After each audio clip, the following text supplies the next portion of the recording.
I'm here in Rancho Palos Verdes to see if every home is about to fall in the Pacific. Let's find out.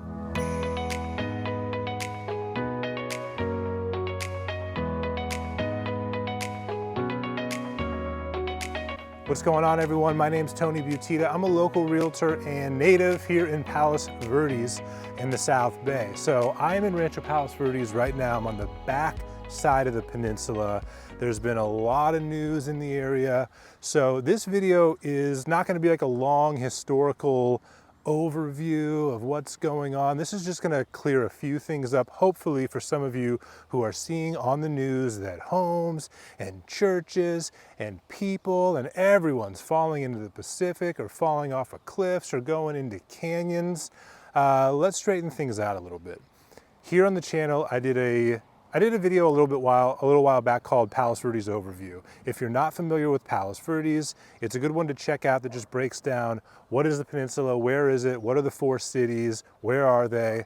And then I also did a video called 5 Myths, just, and one of the myths I mentioned in terms of, I guess more like misunderstandings people have when moving to Palos Verdes is that every home is like falling into the ocean or is about to fall off a cliff. Recently on the news, there's been a lot of coverage because behind me, about half a mile, is Wayfarers Chapel. Wayfarers Chapel is an old glass church built by Frank Lloyd Wright's son. This is one of the more popular wedding venues up here on the peninsula. There are a handful. You got La Venta Inn, now you have Terranea. There's a handful of places that are very popular up here to have weddings. Some of the local golf courses like Los Verdes Golf Course and Palos Verdes Country Club. But Wayfarers is like a historic place to get married. So this is big news. This is big news in the area that Wayfarers, as of I think a few days from now, is going to shut down pretty much indefinitely because the ground over in Portuguese Bend, which has been moving for decades, has now started to affect the church, which is really too bad. So let's just go over a really quick overview of what's happening.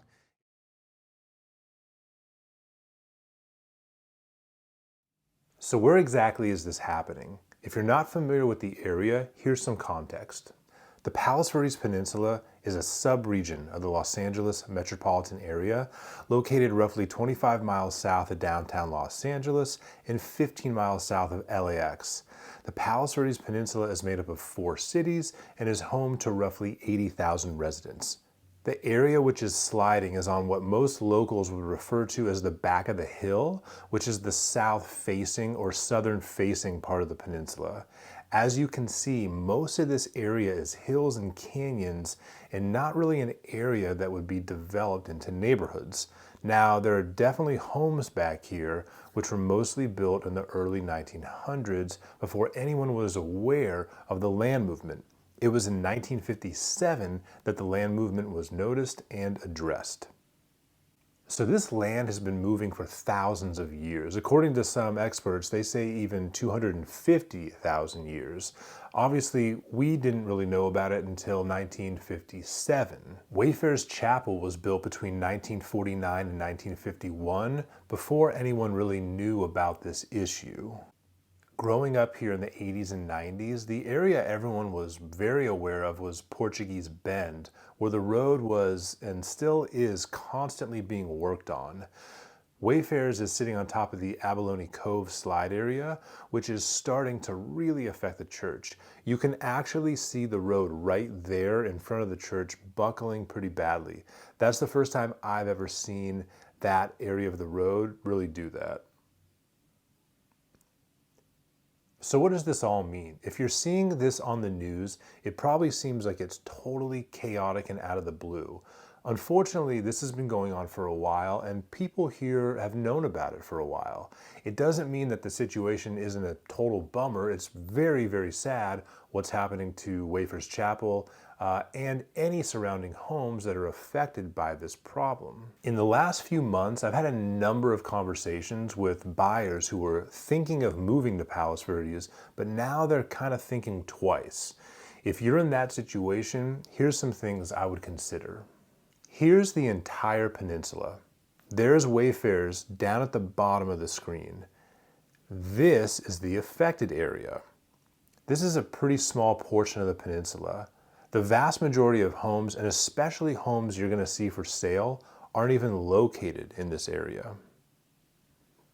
Buying a home is a big step, and anytime you buy a home anywhere, part of that process is doing your due diligence. Typically, this comes in the form of doing multiple inspections. If you're planning on buying a single-family home, a townhome, or a condo up here on the peninsula, part of that buying process will be doing the proper inspections just to make sure that the property is in the type of shape you want it to be to complete the purchase. If you feel that it's necessary to go ahead and do a geological or even a structural engineering report for whatever home you're looking at, we can certainly do that. Most of the properties up here won't need something like that though, but that can be assessed on a property by property basis. If you have any questions about any of this and you want to just discuss it further, feel free to shoot me a text or give me a call or send me an email. If you're thinking of moving up here, or maybe you were wanting to buy a home up in Palos Verdes and now you're kind of second guessing whether or not this is the right place for you, I'm happy to help in any way that I can, so feel free to reach out to me. If you're not as familiar with Palos Verdes or the South Bay and you're trying to learn about the area, check out these videos right here. Thanks for watching. I hope all of you are doing well. See you next time.